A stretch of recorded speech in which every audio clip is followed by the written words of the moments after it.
How's it? What do you know? Tuesday morning, and we have successfully completed a back and biceps day, which is not on schedule. However, fuck the schedule.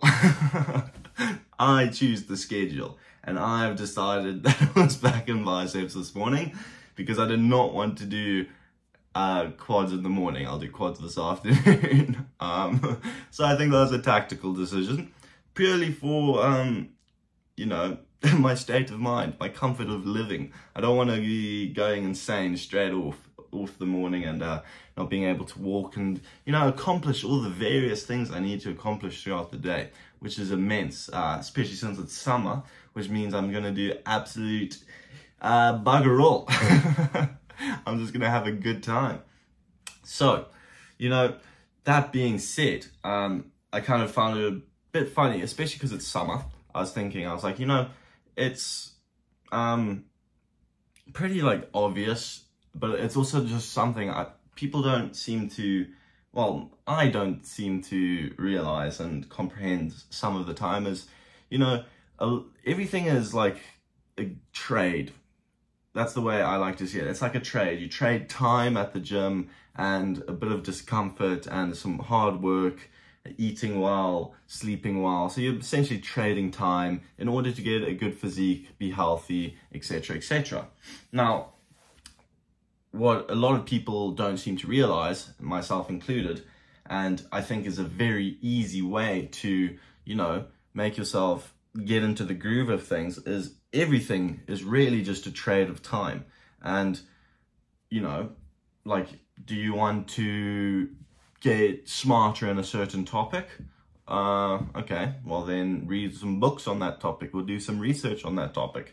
And if you stop looking at it as like work and rather a trade of time, like you're just dedicating a portion of your day towards, you know, intellectual growth, and a portion of your day towards physical growth, and a portion of your day towards, you know, eating healthy and eating well and sleeping well, you kind of, it makes everything seem like less of a task and rather just a well-scheduled thing. And in turn, it is actually just giving you a good scheduling and a good, like, I guess, yeah, just good way of getting through your days productively.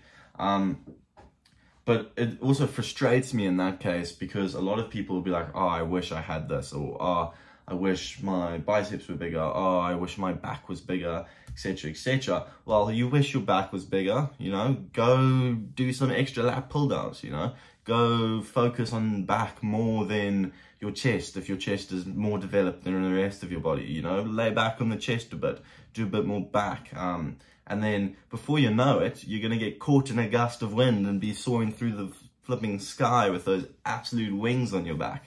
So really it's trade, you know, you're trading a bit of time for your physique. And then in the case that we've just, you know, said is, you know, your chest is overdeveloped, so you've taken a bit of time for there and you've given it to your back time. You know, it's just a give and take. It's very simple, I like to think. It's not particularly intense nor very difficult to wrap your mind around, but it is more so just a dedication sort of thing, and realizing that, you know, what you want, you know, obviously has a higher value over things that you don't want.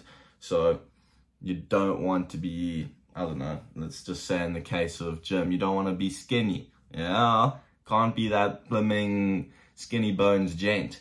So what are you going to do? You're going to trade time, hard work, eating right, sleep, in order to get that thing. So if you are complaining about not having something, and you take a step back, look at the situation and think, okay, what do I actually need to get this that is within my control. And if you aren't doing those things, then you have no right to complain, you know? There's no point in complaining about something being difficult or hard or blah, blah, blah, because at the end of the day, that's not going to actually get you anywhere. If anything, that's just going to demotivate you and just make things harder. So just zip it and do it, you know?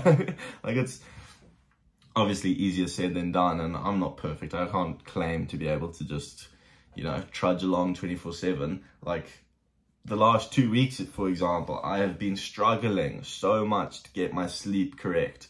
My sleep has been so good recently, and then the last 2 weeks, well, it was so good for so long, and then the last 2 weeks, I just haven't been able to sleep, and I just, like, wake up throughout the night, and I struggle to wake up in the morning. It's so annoying, but, you know, I'm trying to fix it, which is within my power, and now everything else is also within my power, like eatings, going to the gym. So I'm gonna do the best I can in those things. No point in complaining.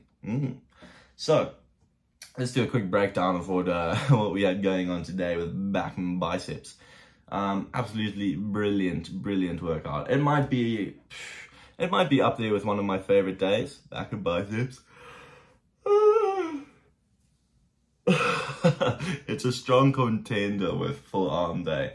I find full arm day can be a bit monotonous and boring, but back and biceps, you get that heavy movement with your back, and then you get that nice squeeze tension with your biceps. And who doesn't want an arm pump on a Tuesday morning, ready to look like a unit for the rest of the day? Exactly. So we started off with lat pull downs. I know, the usual. They were heavy. I went a lot heavier, actually. I really went for heaviness this back and biceps day. Like, damn, looking back at it now, I went heavy. Well, technically not heavy, just working sets have gotten heavier for me because I'm bulking. And, you know, whatever, lat pull downs, you know, gets you a good pump at the beginning. Nice, long, big stretch, which good for warm up. Supersetted that with V-bar bicep curls, favorite bicep movement. I always do them in the beginning because it also so easy to squeeze that and get that real nice pump straight off the bat, so you're not really kerfuffling around for too long in terms of you know, warming your biceps up, because you kind of want them to be pumped straight when you're going into the next exercises. Then we supersetted the next thing. I like supersetting things, but it just gets things going quicker. Otherwise, I feel I can more often than not spend a bit too much time in the gym, and I have things to do in my day, and I can't just be in the gym all day, although I would love that. Unfortunately, not a possibility. So, you know, supersetted the next thing, which was T-bar rows and drag curls, I believe, which were stupendous as usual. Absolutely stupendous. T-bar rows, we went heavy again, 3 plates. Last set we did a drop set, so repped it out, dropped a plate, repped it out, dropped a plate, repped it out. Absolutely fries your upper back. Best upper back exercise ever. I love T-bar rows. For the drag curls, you know, standard thing, just standing with a rope.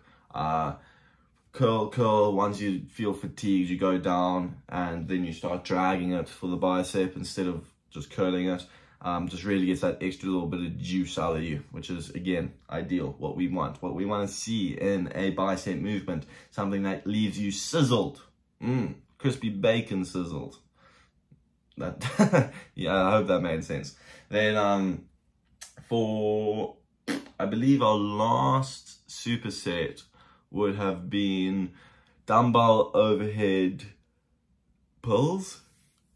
I don't know if that's what they call dumbbell overhead pulls, dumbbell pulls, I don't know. But again, just nice lat movement. Supersetted that with the dumbbell hold curls.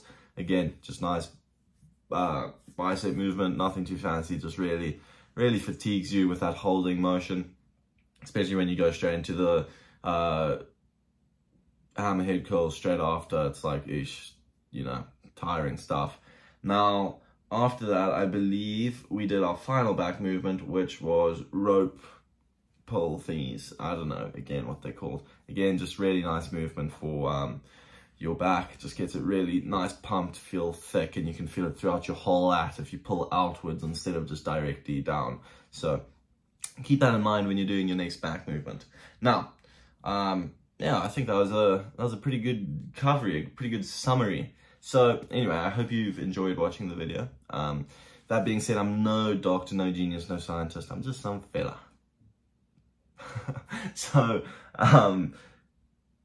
take everything I say with a grain of salt, because yeah, I'm no genius. And I hope you've enjoyed the video and you can implement smidgen into your life, or at the very least, it's a little bit of food for thought. But anyway, thanks for watching, and we'll see you tomorrow.